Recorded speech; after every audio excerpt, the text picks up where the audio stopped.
Singer John Legend weighed in on this. He's a native of Springfield, Ohio, and dropped this video on yesterday. Hello, everyone. My name is John Legend, and I was born as John R. Stevens from a place called Springfield, Ohio. Oh, Springfield, Ohio. You may have heard of Springfield, Ohio this week.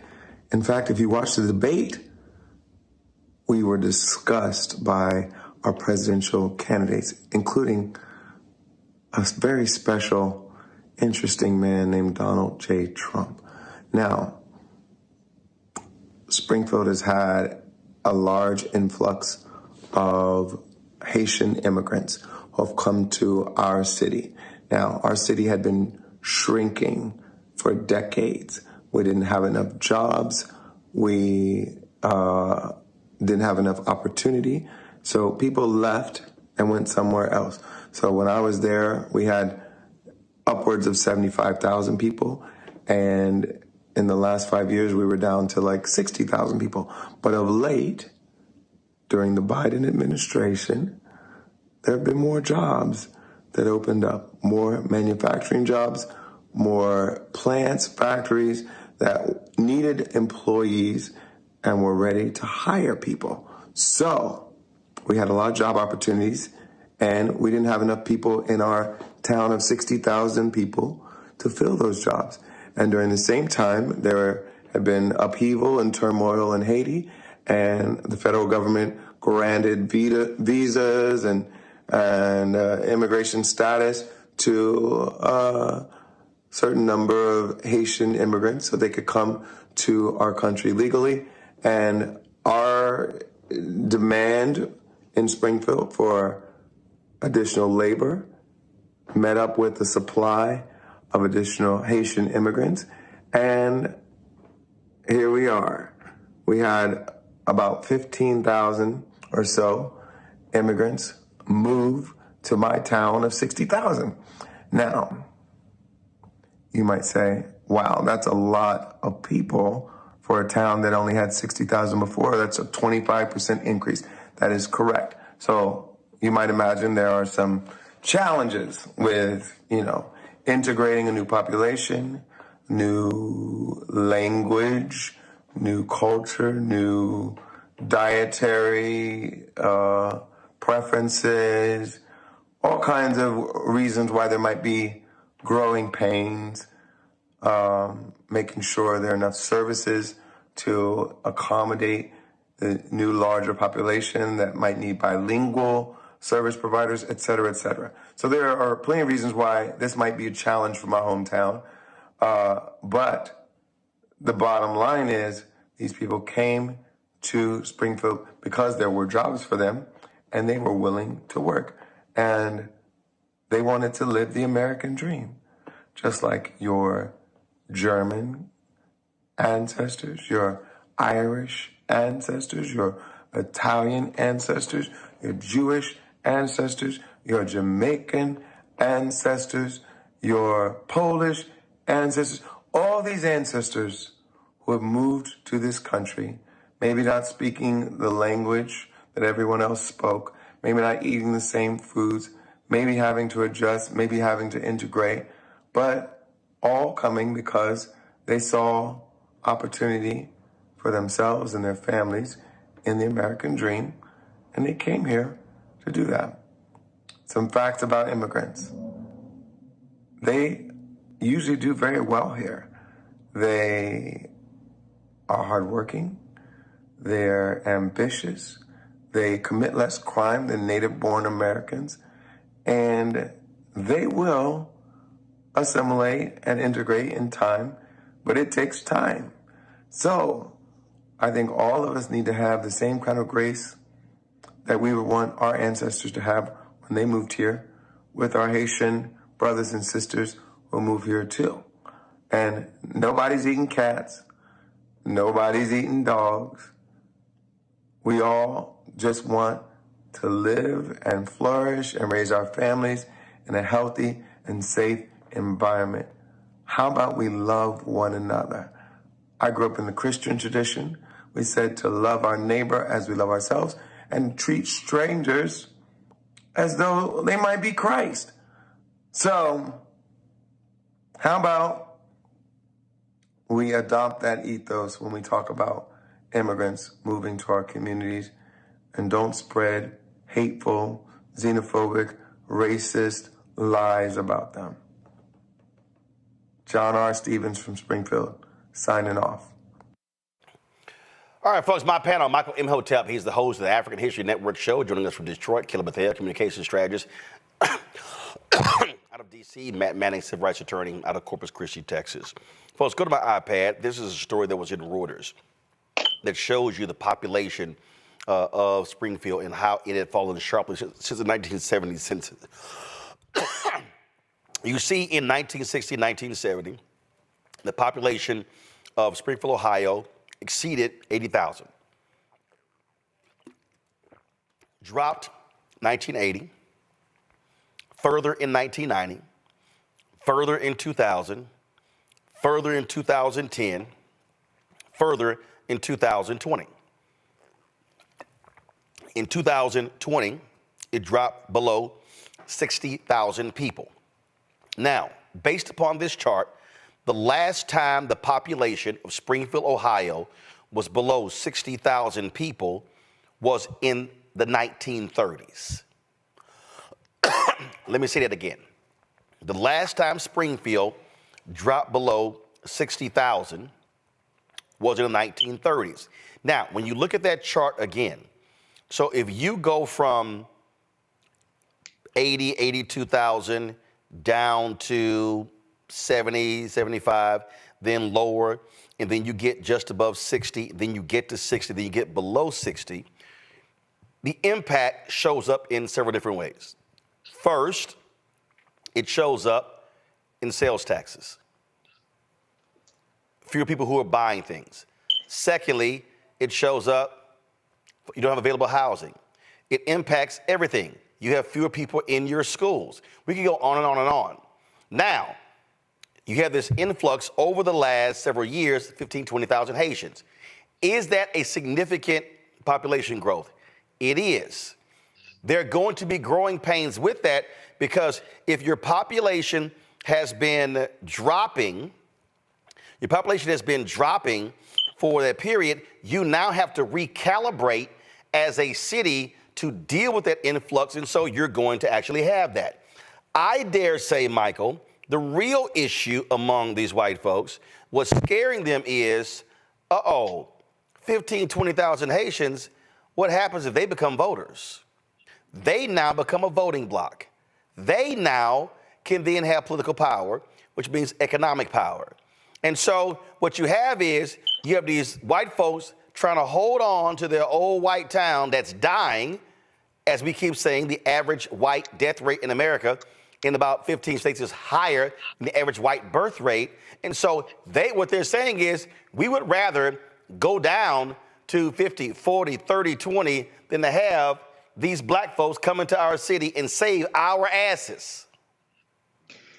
Yeah, Roland, this is a multi-pronged problem here. And I was following this racist conspiracy, even before the debate, because J.D. Vance was spewing it previously before the debate. The Haitians and their numerous articles on this is a good one from CNN.com, Fear and Frustration in Ohio City as Political Debate Seizes on Growing Haitian Population. And it talks about how these Haitians who are there legally, because of temporary protective status, those Haitians that are there legally in Springfield, Ohio, how they have rejuvenated the city. And they also talk about how many of the Haitians are highly educated as well. So one of the things now, this whole thing is not unusual for Donald Trump because in January 2018, remember Donald Trump called immigrants from Haiti, El Salvador, and African countries S-hole countries. And he said, why can't we have more immigrants from places like Norway, meaning European countries? So this coming from Donald Trump spewing this is not surprising. He's done this before. America owes a debt to Haiti. One of the reasons why you had the Louisiana Purchase of 1803, which doubled the territory of the U.S., is because of the Haitian Revolution. And these Africans beating the hell out of Napoleon and France almost going bankrupt. So they sold the land that they had here, the Louisiana Territory, to the U.S. And this is how you get this is how you double the territory of the United States. So this is another racist lie. This is in the vein of Donald Trump and MAGA. This is another example why these people have to be defeated, period. Hopefully, nobody ends up physically harmed because of these lies.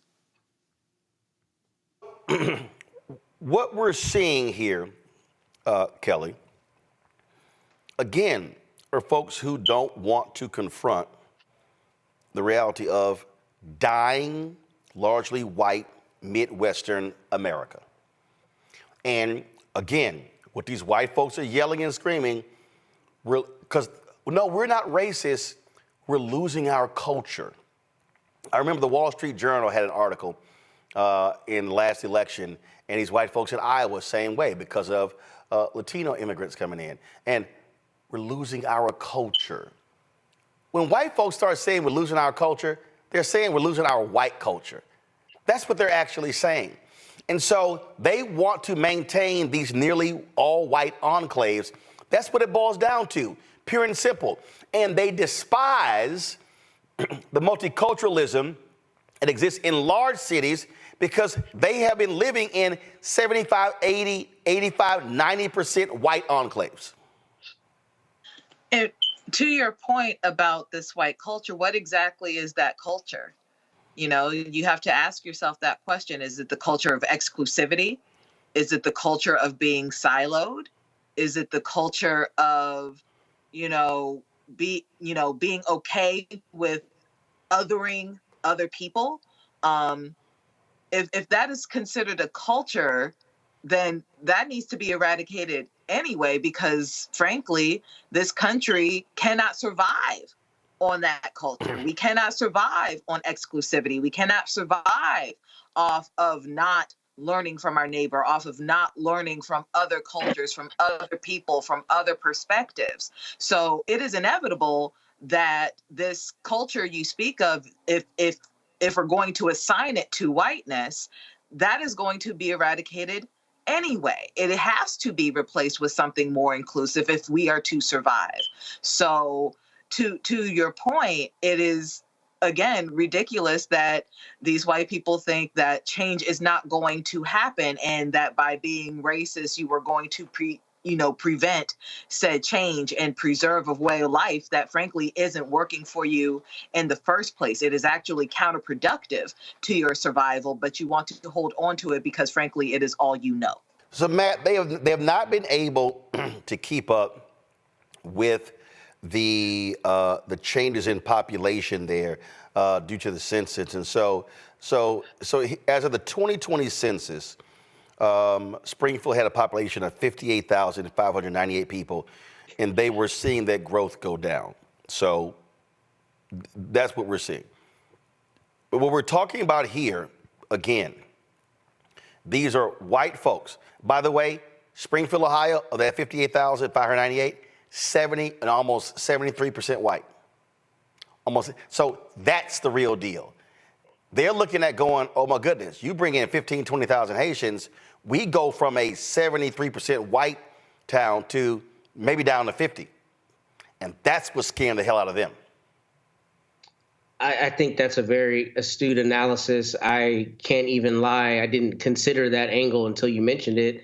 And I think you're exactly right. I saw it as just out and out plain racism, which is ironic in a country that sits on stolen land, because many of those same people will regale you with stories of how their great-great-grandparents came from Sicily and through Ellis Island and how they're immigrants who made themselves, right? But when it comes time for somebody else to have that opportunity, they're not afforded that opportunity because they don't look the way that they think is appropriate. They are, quote, not like us. And that's the issue here. It's just straight up racism. I mean, I went to law school in Toledo, Ohio, and Toledo is a perfect example of a Midwest town that was built around a factory that no longer exists and is fledgling.